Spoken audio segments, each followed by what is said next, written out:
Tumanda na ang residenteng si Mary Rose sa bahaging ito ng Balintawak at anya, noon pa man ay binabaha na talaga ang lugar ng kanyang munting tindahan. Kaya kapag umaabot na hanggang tuhod ang baha sa labas ng kanyang tindahan, apektado ang kanyang hanap buhay. Wala po talaga mga customer walang makadaan, walang tao. Sa pag-iinspeksyon ni Public Works Secretary Vince Dizon sa EDSA Balintawak sa Quezon City, isang malaking detention basin ang nakikita ng DPWH bilang kritikal na solusyon na itatayo sa harap ng Andres Bonifacio Monument. Ang maganda dito is pag natayo natin yon, is hindi lang natin maiibsan yung baha dito sa EDSA, kundi pati yung pababa, papuntang all the way to G. Araneta, mababawasan natin. Malaking bagay na po sa inyo kasi hindi na bagay. Lahat po ng tao makakadaan na. Wala po kasi talaga makadaan dyan pag mataas ng tubig. Inaasahang magagawa ang proyekto bago ang susunod na tag-ulan sa susunod na taon sa oras din na maayos ang right-of-way sa lugar.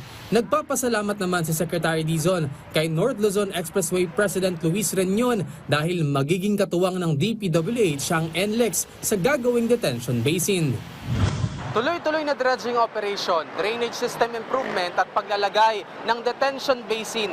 Yan ang tuloy-tuloy na ginagawa ng Department of Public Works and Highways para matiyak na mababawasan ang mga pagbaha, lalo na tuwing maulan. Binigyang diin din ni Secretary Dizon na bukod sa pagpapababa ng baha sa lugar, makatutulong din ang detention basin para magamit sa irigasyon at supply ng tubig tuwing tag-init. Inutusan tayo ni PBBM na i-coordinate lahat ng mga detention basins na gagawin natin sa mga water concessionaires natin, yung Manila Water at Maynilad, para yung tubig na maiimbak natin, hindi naman masasayang at itatapon lang natin sa mga estero.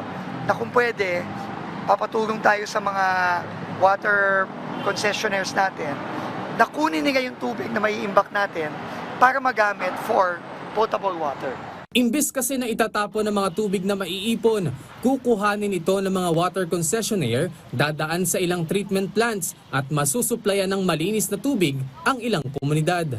Tinitiyak naman ng kalihim na akma ang proyekto sa Drainage Master Plan ng Quezon City. Mas mahigpit din anya ngayon ang ahensya sa mga proyektong kailangan talaga ng mga komunidad, kaya mapapansin din ang mas kaunting proyekto ng ahensya para sa 2027. Wala na yung mga dating gawi sa budget. Napansin nyo naman, no? Talagang nanggaling yan sa baba, sa community. Kumpleto ang mga requirements dapat. Wala na yung project title lang tsaka cost. So hindi ngayon basta-basta na lang pipirma ang mga DE kasi may takot sila eh. Kasi nakapirma sila dyan. Pag yan may problema, papakita ko sa kanila yan. Papakita ko yan sa NBI o sa Ombudsman. Open and shut yan, makukulong to mga DE na to. Patuloy naman ang pagtitiyak ng DPWH na tuloy-tuloy ang kanilang mga programa at proyekto na magbibigay ng ginhawa sa ating mga kababayan alinsunod sa direktiba ni Pangulong Ferdinand R. Marcos Jr. J.M. Thompson, para sa Bayan.